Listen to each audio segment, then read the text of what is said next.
காதல் தோல்வியான நபர் கேட்குற பாட்டியில் படுத்தா இருக்கும். ஸோ அவருடைய இசை வந்து கிட்டத்தட்ட ஒரு 40 வருஷம் நம்மளை வந்து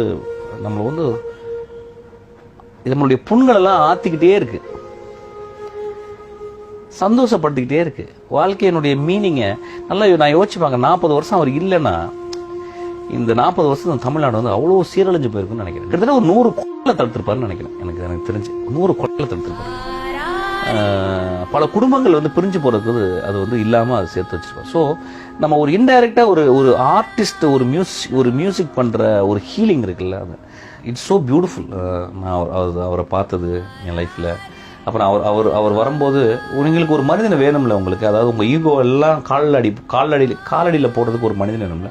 என்னோட ஈகோ எல்லாம் அவர் காலடியில் போட்டுறேன். ஆக்சுவலாக அவர்கிட்ட போய் பணிபுரியறதே வாழ்க்கையினுடைய மிக உச்சமான பார்க்குறேன். அது வாழ்க்கையினுடைய பரிபூர்ணத்தன்மையாக நான் பார்க்குறேன். நிறைய பேர் இளையராஜா பார்க்கும்போது நிறைய கான்ட்ரவர்சி பேசுவாங்க, நிறைய பேர் சொல்லுவாங்க வந்து இதுனா சொல்லுவாங்க, நிறைய பேருக்கு அவர் பிடிக்காது, நிறைய பேர் வந்து விமர்சனம் பண்ணுவாங்க. ஏன்னா நான் அப்படி பார்க்கல. நான் வந்து என்னுடைய தாயாகத்தான் நான் பார்க்கிறேன். அவருடைய கலை ரொம்ப முக்கியமாக சொல்கிறேன். அவருடைய கலைக்கு முன்னால் வந்து நான் வந்து மண்டி போடுறேன். ஆக்சுவலாக பகுத்தறிவாக எனக்கு வந்து இவருடைய இசை வந்து இந்த மண்ணிலையும் இந்த மனிதர்களையும் இந்த 40 வருஷங்களில் என்ன பண்ணுச்சு அப்படின்றது எனக்கு தெரியும். பல பேருடைய தற்கொலை வந்து இளையராஜாவுடைய பாடல் வந்து தடுத்திருக்கு, பல கோவத்தை வந்து தணிச்சிருக்கு. இதெல்லாம் எனக்கு வந்து ரெக்கார்டாக எனக்கு தெரியும். ஆக்சுவலாக இதை சொல்ல தெரியாது நிறைய பேருக்கு. என் வாழ்க்கையில் நான் இந்த மாதிரி ஒரு இசை மேதை பக்கத்தில் உட்கார்ந்துருக்கேன். அவர் என்னுடைய ஒரு சாதாரண படங்களுக்கு அவர் வந்து மகா சிறந்த உன்னதமான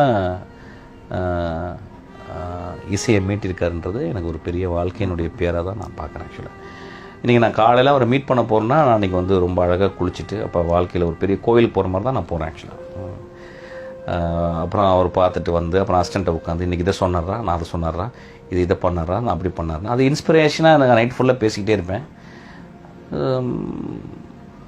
ஐ எம் வெரி கிஃப்டட், அவ்வளோதான் நான் சொல்லுவேன். ஆக்சுவலாக சஃபரிங் எல்லா காலகட்டத்திலையும் சஃபரிங் இருக்கு. இதுதான் வறுமை ஒரு காலத்தில் சஃபரிங்கு, அதுக்கப்புறம் வந்து மனிதர்கள் ரொம்ப மோசமாக ட்ரீட் பண்ணியிருக்காங்க. சந்தோஷத்தை விட சஃபரிங்கில் இருக்க உண்மை இருக்குது பார்த்தீங்களா, சஃபரிங்கில் தெரிஞ்சுக்கிறது இருக்குது பார்த்தீங்களா. சந்தோஷம் வந்து நான் சந்தோஷத்தை எப்படி பார்க்குறேன்னா வந்து ஒரு வருஷத்தில் ஒரு வருஷத்தில் ஒரு 2 தடவை சந்தோஷப்பட்டிருப்போம். மிச்ச டைம்லாம் ஒரு நார்மலான லைஃப்பை நம்ம ரொம்ப எக்ஸாஜரேட் பண்ணி நம்ம ஹாப்பியாக நினச்சிருக்கோம். ஆனால் சோகம் நம்ம பின்னால் எப்பயுமே இருக்குது.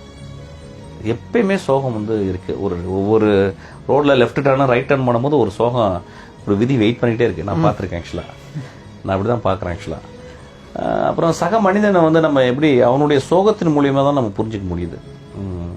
சந்தோஷம் ரொம்ப ஒரு சின்ன பகுதி தான், அது சீக்கிரமாக வேனிஷ் ஆயிடுது. எப்படி ஒரு மேகம் வந்துட்டு வேகமாக போயிடுதோ அது மாதிரி சந்தோஷம் வந்து போயிடுது. ஒரு கடல் மாதிரி அப்படியே கண்ணு முன்னால் அப்படியே ஒரு சோகம் இருக்குது. அவ்வளோ பெரிய மகா சமுத்திரம் மாதிரி ஒரு சோகம் வந்துகிட்டே இருக்குது. நான் I'm not a good or great actor. ஆனால் என்னன்னா எனக்கு வந்து ஒரு டைரக்டராக எனக்கு சில விஷயங்கள் தெரியும். ஒரு ஆக்டர் என்ன பண்ணணும்னு தெரியும். நான் என்ன பண்ண போயிட்டு அமைதியாக உட்காந்து கதை சொல்லுவேன். கதை சொல்லும் போது வந்து ஒரு இடத்துல அந்த ஒரு வார்த்தை சொல்லும் போது மூக்கு அப்படி சொல்லிக்கிறது, நாக்க சொல்லிக்கிறது, இப்படி முகத்தை ஆட்டி காட்டுறது, இதெல்லாம் எனக்கு விருப்பம் இல்லை.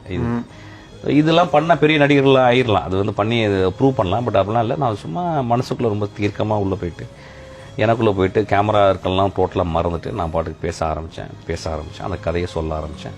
அந்த கதைக்குள்ளே நானும் ட்ராவல் பண்ணி கடைசியில் முடிஞ்சு அந்த பையனை திரும்பி பார்க்கும்போது எனக்குள்ள ஒரு பெரிய கவலை. ஏன்னா எனக்கு தெரிஞ்ச நான் ஒரு ஓனாயாக பார்த்துட்டு வரும்போது அந்த பையன் எனக்கு எவ்வளோ பெரிய அந்த ஆட்டுக்குட்டி எனக்கு ஹெல்ப் பண்ணியிருக்கும் போது எனக்கு என்னால் கதறி அழுகாமல் இருக்க முடியல.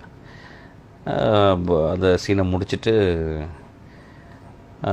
ரொம்ப அழகான ஒரு அனுபவம், ரொம்ப ஒரு உண்மையாக அந்த இடத்துல வந்து நம்ம வந்து இருந்திருக்கமே அப்படின்றது ஒரு சந்தோஷம் எனக்கு வந்துச்சு. ஸோ யாராவது என்கிட்ட வந்து அந்த சீனில் ரொம்ப நாள் நடிச்சிங்கன்னு பேசும்போது நான் அவங்கள பார்த்து ரொம்ப பரிதாபமாக தான் பார்ப்பேன். ஏன்னா எனக்கே தெரியாது நான் என்ன நடந்துச்சுன்னே தெரியாது. அந்த சீன் முடிச்சோன்னே மயக்கம் போட்டு கீழே விழுந்துட்டேன். விழுந்தோடனே இப்போ எல்லாரும் அசிஸ்டன்ஸ்லாம் கூட தூக்குனாங்க. உட்காந்து அசிஸ்டன்ஸ்லாம் பயங்கர கட்டி பிடிச்சி பயங்கரமாக அழுதாங்க. அவ்வளோதான் தெரியும். ஏதோ something it is a very truthful film. As a ஃபிலிமாகவே அந்த படம் நல்லா ஓடலைன்றதே எனக்கு ரொம்ப சந்தோஷம். ஏன்னா ஓடினது ஒரு கமர்ஷியல் ஹிட் ஆகிடுக்கும். சினிமா பொறுத்தல நான் லோன் உல்ஃப் தான், அதில் எந்த டவுட்டுமே கிடையாது. ஏன்னா நான் வந்து இது ஒரு பெரிய காடு சினிமான்றது.